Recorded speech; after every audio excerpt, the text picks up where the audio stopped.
Let's start with something that happened just recently. A few days ago, a massive typhoon hit China. My WeChat Moments feed, which is like our Chinese Facebook, was packed with friends living on high floors, live streaming what looked like an absolute disaster movie. People were filming their windows shaking violently, with the wind howling through the gaps, making this bone-chilling woo-woo sound. Another friend said the chandelier in his living room was swinging like a pendulum. He just sat on his sofa staring at it, completely terrified to even go near the window to close it. That's when you realize, when a typhoon hits, the first thing to give up might not be the palm trees on the beach, but that cloud apartment you spent millions of RMB on. For those living above the 30th floor, the experience is uniquely miserable. The higher you go, the crazier the wind. One influencer living on the 38th floor said that on a stormy day, the whole building feels like a theme park ride. You can physically feel it swaying. Experts call this stress oscillation and say it's designed that way for safety. But come on, imagine lying in bed at midnight, feeling your ceiling gently shifting. How strong does your mental state need to be to sleep through that? Your body is in bed, but your soul is floating in the stratosphere. But that's just the appetizer. When a typhoon comes, the biggest headache is the power and water outages. Once the power goes out and the lifts stop working, you're looking at over 30 flights of stairs. Do you climb them or not? A colleague of mine lives on the 28th floor. During a lift maintenance session once, he actually walked all the way down. By the time he reached the ground, his legs were like jelly. He told me that at that exact moment, he felt like he was under house arrest in mid-air calling out to heaven and earth. But nobody could hear him. And don't think everything is fine once the typhoon passes. A typhoon is like a surprise inspection by a grumpy student accommodation warden. Overnight, it exposes all the hidden flaws of high-rise apartments that you usually don't notice. Can the windows take the pressure? Are the balconies structurally sound? Is the external cladding going to peel off? Are the air conditioner brackets rusted out?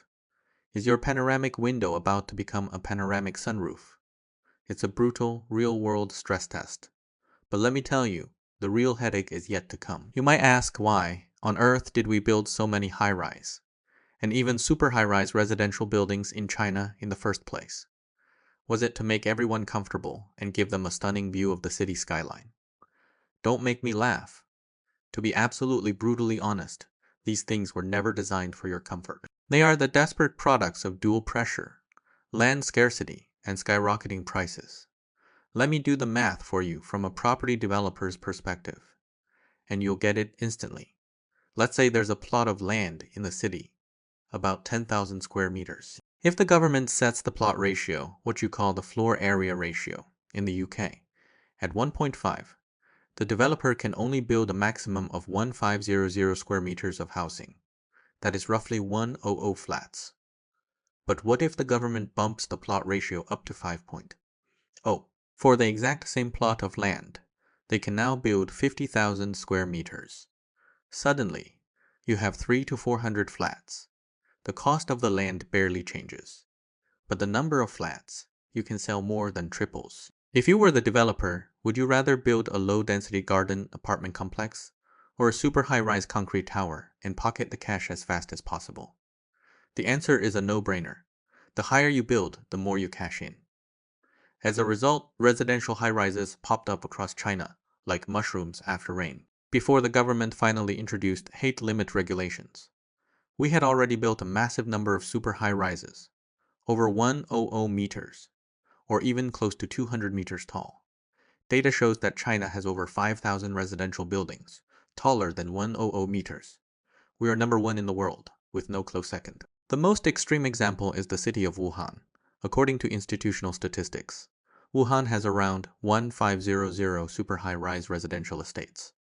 That's the second biggest in the country, just behind Chongqing, and it is 10 times more than Beijing. If you stand on a pedestrian bridge in Wuhan and look into the distance, all you see are 30 to 40-story concrete telegraph poles lined up one after another. It looks more like Hong Kong than Hong Kong itself.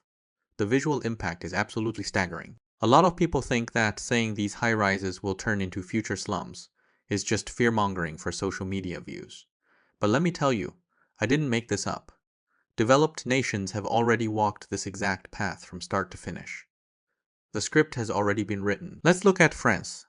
Back in the 1952s and 60s, the French government did almost the exact same thing we did to accommodate a massive influx of working-class citizens and immigrants.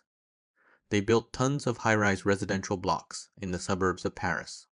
They were high volume, cheap, and fast to build. Back then, moving into one was a symbol of a decent, modern life.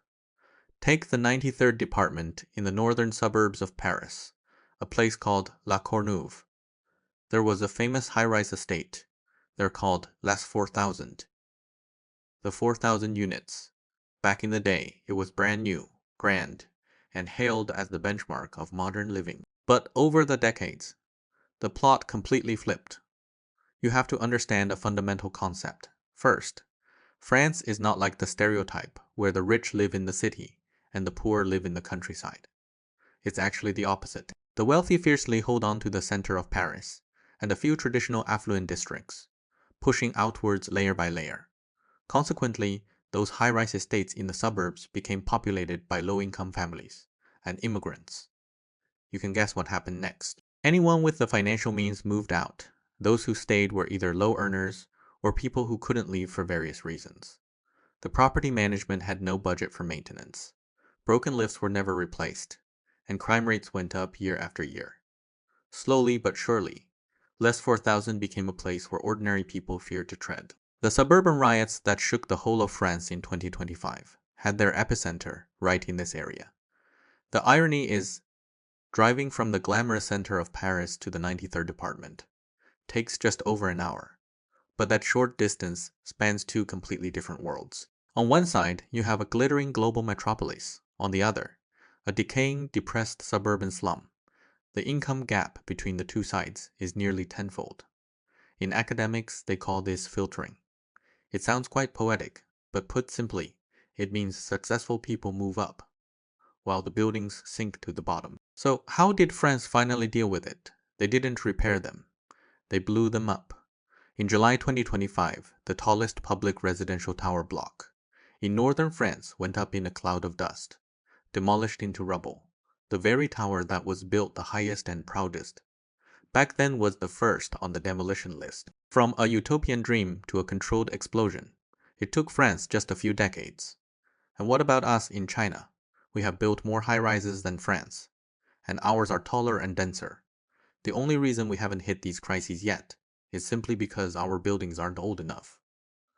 Yet. So, what kind of trouble will our high-rise residential buildings face over the next 20 to 30 years? Mark my words, they are highly likely to crash into 4 consecutive walls, each one harder to break through than the last. The first wall is lift aging. A report from the Shanghai Property Management Association stated that high-rise lifts in the city break down an average of more than 5 times a year. In estates older than 15 years, some towers are barely surviving on just one working lift. Think about it. Once a lift hits 15 years of service, it enters a high failure period. Replacing just one costs upwards of 200,000 to 300,000 RMB, about 25,000 pounds to 35,000 pounds. A super high rise needs at least 3 or 4 lifts. Who pays for that? You might say, just get the homeowners to pool their money. Don't be naive. The old man living on the ground floor never uses the lift. Do you think he is going to cough up cash? He'll lose his temper, just over this one issue. Homeowner group chats can erupt into arguments for years.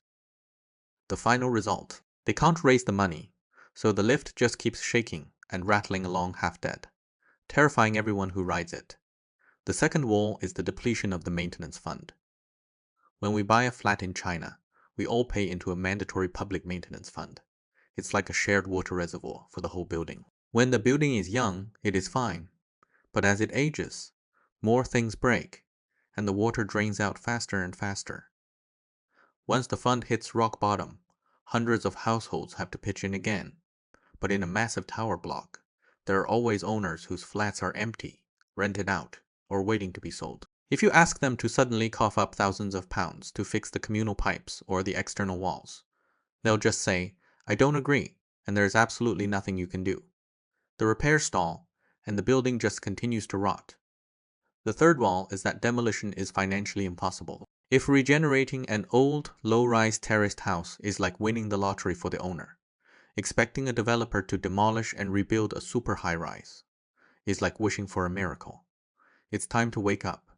We did the math earlier. For those 30-plus story towers with a massive plot ratio of 3.0 or 5.0, if a developer wants to demolish them and rebuild, they would have to build a 60 or 70-story monster just to break even. Setting aside whether city height limits would even allow it, even if they did, who would actually want to live in a concrete box, hundreds of meters in the air, because nobody can afford to demolish them?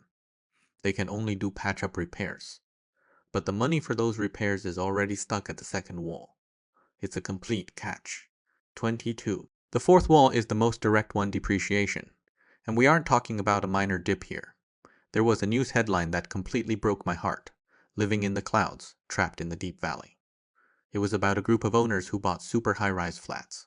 They've put them on the market now, and they can't get a single offer. The laws of the market are cruel. Once a building passes the 15-year mark, high-density high-rises start underperforming compared to low-density communities.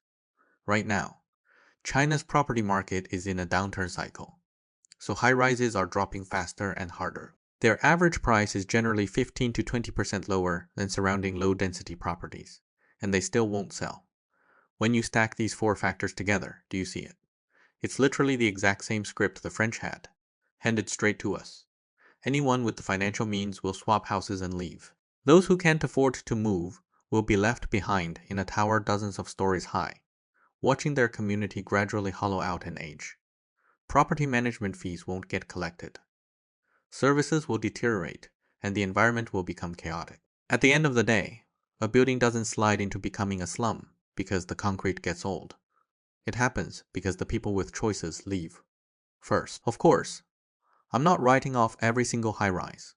Those fairly new properties in prime locations, with access to top-tier schools, responsible property management, and reasonable density, still have strong risk resistance. But if you bought a super high-density tower, block out in the far suburbs with mediocre property management, then I strongly suggest you think very carefully. That kind of property might not even be a future problem. It could already be turning into a toxic, negative asset right now. This recent typhoon was a physical stress test for our high-rise apartments, but it was also a moment that forced everyone to face reality once again. It's a wake-up call that every single one of us should listen to very closely. Anyway, that's just my perspective as an ordinary Chinese guy on the future of the skyscrapers in our cities.